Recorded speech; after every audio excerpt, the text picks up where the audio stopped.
Health plus programme में आप सबका स्वागत है। आज हम आपको लेकर चल रहे हैं पंजाब सरकार द्वारा मान्यता प्राप्त एक प्रयास अस्पताल, नवा शहर रोड, गढ़शंकर। अपने इलाके की एक जानी मानी संस्था जहां पर नशे को छुड़ाया जाता है और मनोरोगियों को यहाँ पर एक सफल इलाज दिया जाता है। हजारों की गिनती में यहाँ पर लोग अपना नशे की लत को छोड़ चुके हैं और तंदुरुस्त होकर एक नया जीवन जीने के लिए अग्रसर हो चुके हैं। यहाँ पर साइकेट्रिक इलाज भी बहुत उत्तम क्वालिटी का है। यहाँ पर सबसे ज्यादा काउंसलिंग के ऊपर यकीन रखा जाता है। हमारी टीम ने डॉक्टर अश्वेजा नागेश जी से बातचीत की, जिन्होंने हमें एक प्रयास hospital neuro psychiatric and de addiction centre के बारे में जानकारी दी।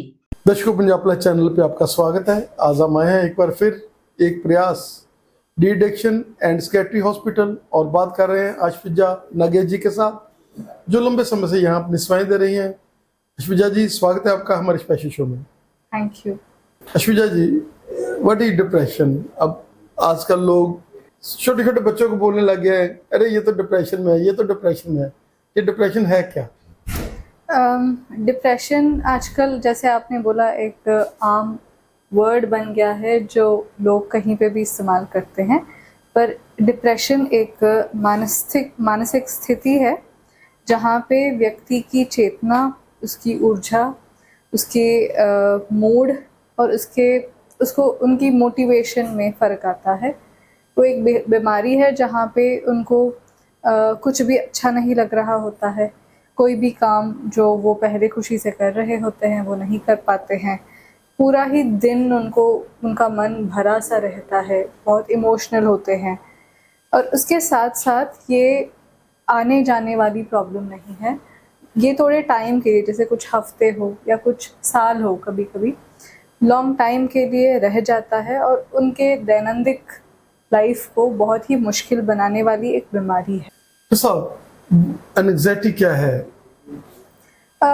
एंग्जाइटी एक और बीमारी है, एक और मानसिक बीमारी है। इसमें अलग अलग प्रकार के प्रॉब्लम्स है, पर बेसिकली प्रॉब्लम यह है कि यहाँ पे व्यक्ति हर दम एक तरह के खौफ में, एक तरह के डर में जी रहे होते हैं, जहाँ उनको एक्चुअली डरने की ज़रूरत नहीं है।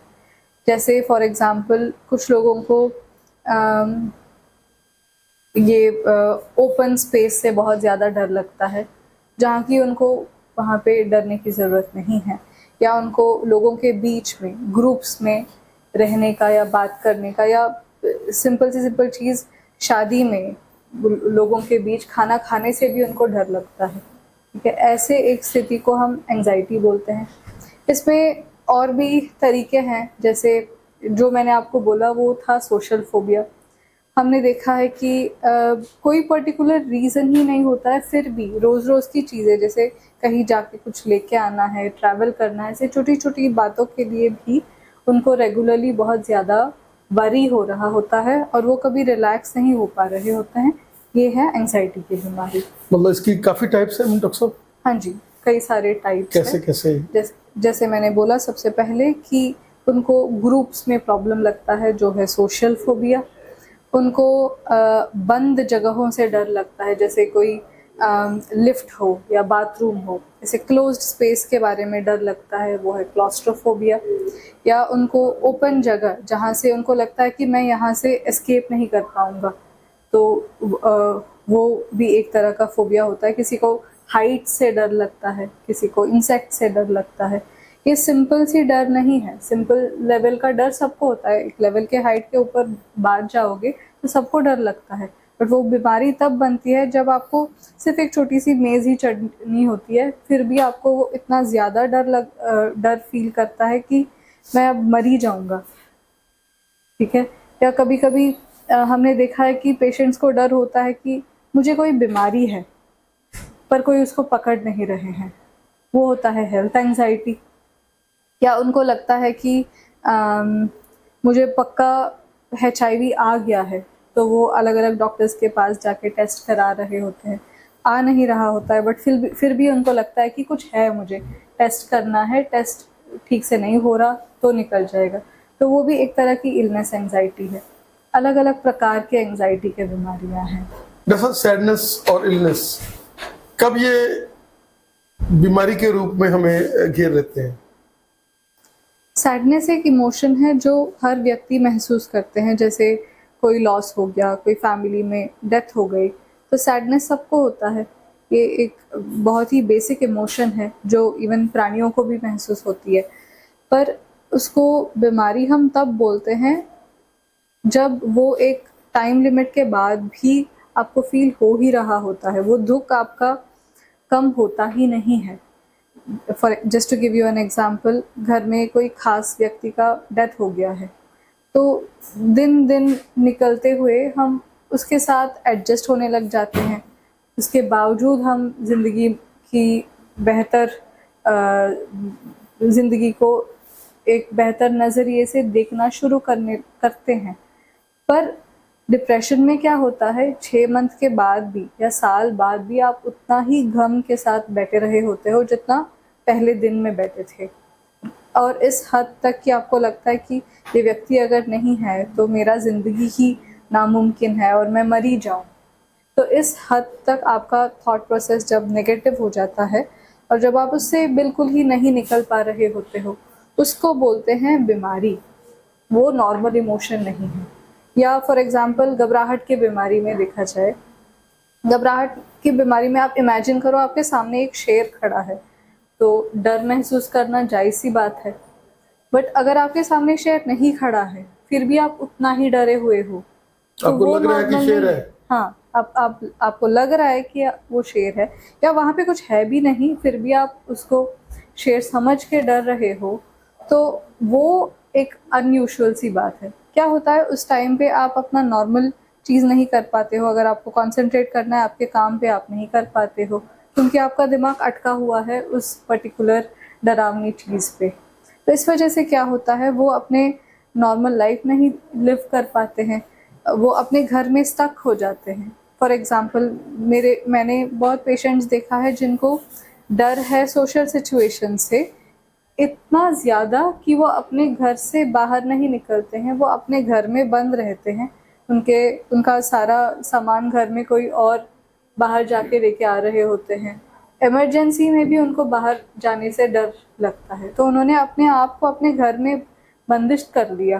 तो ये इस लेवल में जब प्रॉब्लम बढ़ती है उसको हम बोलते हैं बीमारी। जैसे कई बार ऐसे होता है कि हम लोग स्थिर स्थिति में होते हैं, खुशी भी रहती है, कोई टेंशन भी नहीं होती मन में, फाइनेंशियल भी हम लोग स्ट्रांग होते हैं, लेकिन फिर भी लोग जो है क्या ऐसी सिचुएशन में भी डिप्रेशन में जा सकते हैं? बहुत लोग ऐसे सोचते हैं कि डिप्रेशन के लिए कोई स्ट्रेस का होना बहुत ज़रूरी है, बट हमने जो पढ़ा है, हमने जो देखा है, उससे हमें पता चलता है कि डिप्रेशन के लिए स्ट्रेस का होना ज़रूरी नहीं है। ज़्यादातर हमने देखा है कि स्ट्रेस के बाद ही पेशेंट्स हमारे पास आते हैं, पर बिना स्ट्रेस के भी बहुतों को डिप्रेशन हो सकता है। फॉर एग्ज़ाम्पल, अगर किसी को जेनेटिक्स में डिप्रेशन है, जैसे उनके माता पिता, मासी, बुआ, किसी को अगर फैमिली में डिप्रेशन था तो जेनेटिक तरीके से इनको भी वो प्रॉब्लम आ सकती है, तो बिना कोई कारण का इनको डिप्रेशन दिखाई दे सकता है। उसके अलावा भी हमने देखा है कि सिर्फ मौसम के बदलने से, जैसे विंटर्स के आते ही हमने देखा है कि बहुत लोग डिप्रेस्ड सा फील करते हैं। वो केमिकल भी है, it is not just a feeling, वो केमिकल लेवल में उनके ब्रेन में कुछ चेंज होता है, उसको हम बोलते हैं सीजनल अफेक्टिव डिसऑर्डर। और उसके अलावा हमने देखा है कि महिलाओं में भी अलग अलग अवस्थाओं में डिप्रेशन का चांस बढ़ जाता है। जैसे पीरियड्स के आसपास कुछ महिलाएं बहुत ज़्यादा डिप्रेस्ड फील करते हैं, या कभी कभी चिड़चिड़ापन सा महसूस होता है उनको, या प्रेगनेंसी के दौरान, डिलीवरी के तुरंत बाद, या जो मेंसेस की अंत होती है 40-50 के एज में फीमेल्स का, तो उसको जो इंग्लिश में हम बोलते हैं मेनोपॉज के आसपास भी बहुत लोगों को डिप्रेशन या एंजाइटी का प्रॉब्लम बढ़ता है। So it is not necessary कि कोई स्ट्रेस ही हो, ठीक है, ऐसे कई डिफरेंट रीज़न से भी डिप्रेशन हो सकता है। तो आजकल की प्रेशर सिचुएशन में जब बहुत ज़्यादा प्रेशर है हमें स्टडीज़ का, छोटे छोटे बच्चों को, क्या वो भी डिप्रेशन और एंग्जाइटी फील कर सकते हैं?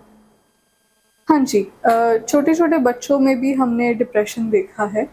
ज़रूरी नहीं है अगेन कि उनको स्टडी का प्रेशर हो या कॉम्पिटिटिव एनवायरनमेंट हो, बट फिर भी उनको अगर जेनेटिकली प्रॉब्लम है, घर में उनका माहौल अच्छा नहीं है, पेरेंट्स के बीच में कंटिन्यूसली कुछ प्रॉब्लम्स हो रहे हैं या पेरेंट्स डिवोर्स्ड है, तो इन सिचुएशंस में हमने देखा है कि बच्चों में काफ़ी ज़्यादा डिप्रेशन का चांसेस है और एंजाइटी की भी बीमारी हमने देखा है, सेपरेशन एंजाइटी हो या छोटे छोटे एज के बच्चों में social anxiety.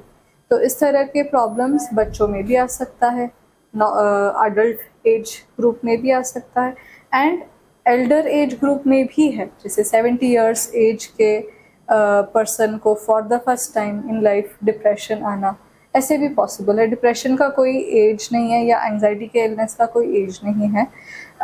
As less as 8 साल के बच्चे से लेके 80 साल के एल्डरली पर्सन तक सबको डिप्रेशन हो सकता है। ना कोई जेंडर का डिस्टिंक्शन है, मेन को हो सकता है, विमेन को हो सकता है, ट्रांसजेंडर पॉपुलेशन में भी होता है। हमने देखा है कि जो LGBTQI का ये ग्रुप है, क्योंकि वो उनके स्ट्रेस ही अलग होता है, उनके अपने ही कुछ डिफ़िकल्ट सिचुएशंस होते हैं, तो उनमें भी ये प्रॉब्लम्स काफ़ी ज़्यादा होता है। जैसे क्या कहना चाहेंगे कि कोई समय था जब हम लोग त्योहारों की तरह हर चीज़ को मनाते थे, सेलिब्रेट करते थे।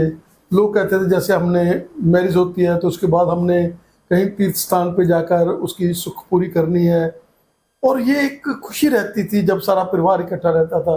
और आजकल ऐसी सिचुएशंस नहीं है। क्या कहना चाहेंगे कि वो चीज़ों का लैक होने के कारण भी कोई खुशी हमें आने वाले समय में अगर कोई खुशी दिखने लग जाती है, किसी के मैरिज आती है कि हमने मैरिज आनी है, हम लोग एकदम से खुशी में आते हैं, तो उन चीज़ों से भी डिप्रेशन को हम लोग मतलब डिप्रेशन दूर हो सकता है? मतलब व्हाट आई अंडरस्टैंड, आप पूछ रहे हो कि क्या एक पॉजिटिव चीज़ को एक्सपेक्ट करके क्या हम डिप्रेशन से बाहर निकल सकते हैं?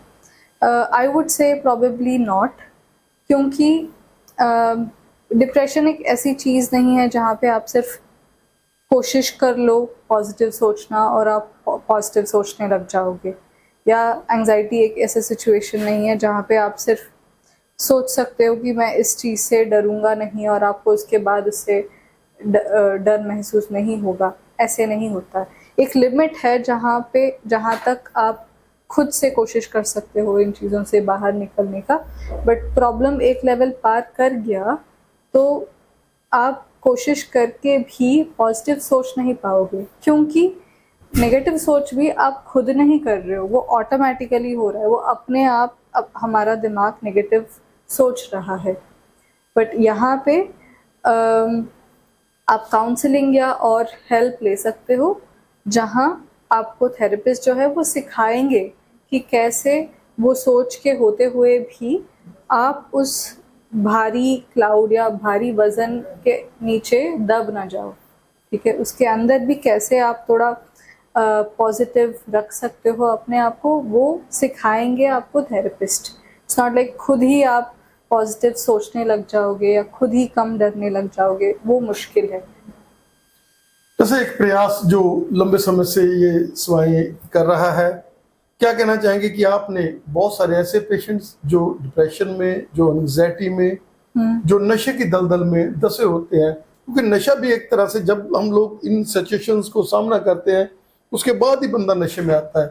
ऐसे तो नहीं है कि बंदा सीधा ही नशे पे चला जाएगा। पहले तो कोई खुशी के लिए करता है नशा, कोई हमने बियर पी ली, हमने ये कर लिया, लेकिन जब उसको लगता है कि ये मेरा एक साथी बन गया, फिर वो नशा जो है वो दुख में भी करने लग जाता है और हर बात पर ही उसको ये लगता है कि नहीं मैं इससे ही सही होऊंगा। और आपने ऐसे बहुत सारे पेशेंट एक प्रयास में उनको एक नई जिंदगी दी है, क्या कहना चाहेंगे? सही बात है कि नशा और डिप्रेशन एंजाइटी का भी एक क्लोज कनेक्शन है।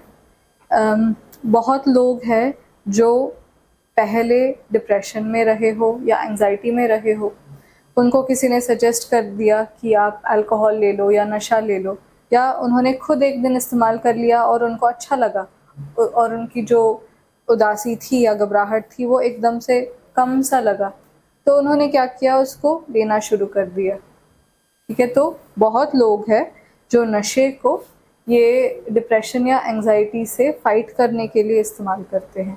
जब तक हम उनकी बेसिक प्रॉब्लम का हल नहीं करते हैं तब तक ये नशा उनसे छूटता नहीं है, क्योंकि वो जब उसको छोड़ देते हैं उनका पहला प्रॉब्लम आ जाता है जो उनसे बर्दाश्त नहीं होता।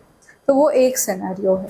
दूसरा सिनेरियो, जैसे आपने बोला, नशा करना शुरू कर देते हैं, काफ़ी देर करने के बाद नशा करने के वजह से भी कोई डिप्रेशन में आ सकते हैं, कोई एंजाइटी में आ सकते हैं, या एकदम उन्होंने नशा छोड़ दिया उसके बाद भी उनको डिप्रेशन एंजाइटी हो सकती है। तो ये सारे प्रॉब्लम्स को एक साथ जब हम इलाज करेंगे तभी पेशेंट्स इन चीज़ों से बाहर आ पाएंगे। तो जब हम साइकाइट्रिस्ट्स इन चीज़ों का इलाज करते हैं तो हम ध्यान रखते हैं कि कोई भी प्रॉब्लम जो एक दूसरे को ले आ रहा हो या एक दूसरे को बढ़ा रहा हो, उन सारे प्रॉब्लम्स का हम हल करें, तभी पेशेंट का ओवरऑल इम्प्रूवमेंट अच्छा होगा। इससे क्या कहना चाहेंगे कि कई बार लोगों को लगता है कि जब मेडिसिन अगर हम लेंगे तो हम उसी में गलत हो जाएंगे, उसी में गिर जाएंगे, कि हम लोग बाद में ये मेडिसिन छोड़ना बहुत मुश्किल है।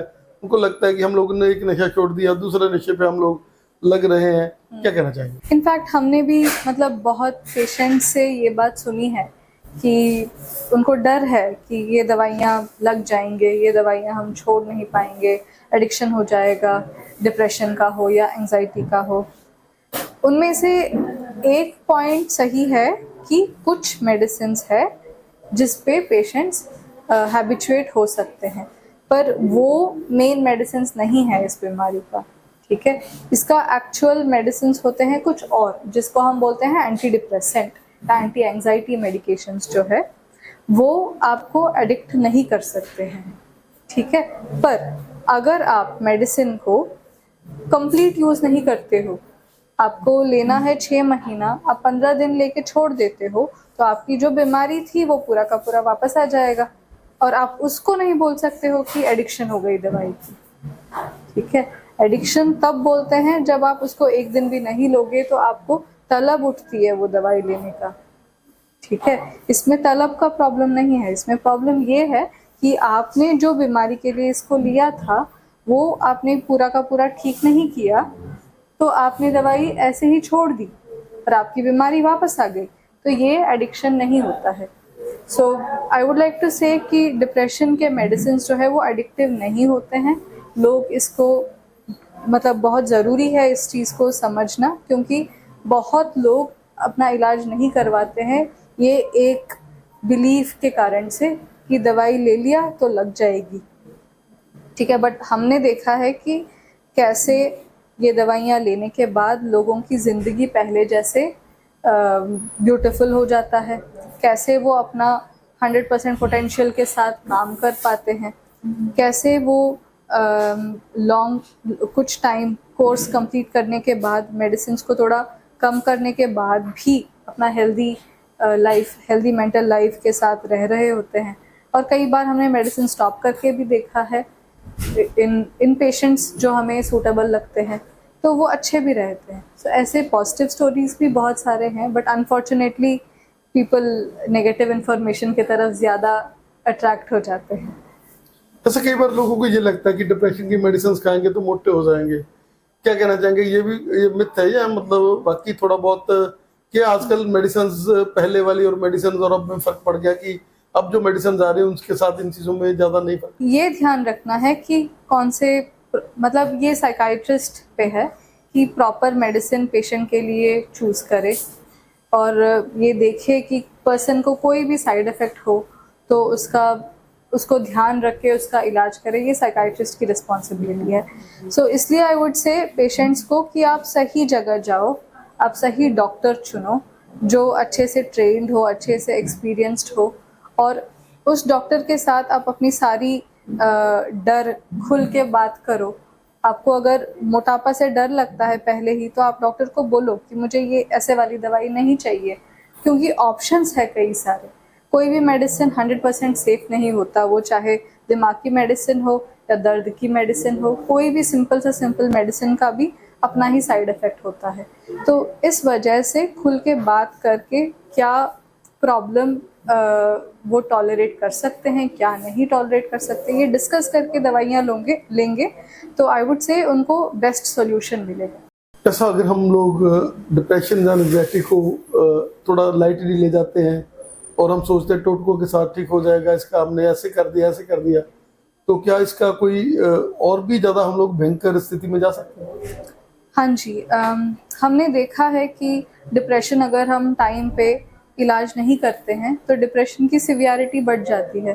कई बार हमने देखा है कि पेशेंट्स अपना ख्याल नहीं रखते हैं इस हद तक कि वो नहा भी नहीं रहे होते हैं, रोज़ खाना भी नहीं खा रहे होते हैं, इस हद तक अपने आप को नेग्लेक्ट कर लेते हैं वो कि वो हॉस्पिटलाइज होते हैं क्योंकि उन्होंने फिज़िकली अपने आप को इतना वीक कर लिया।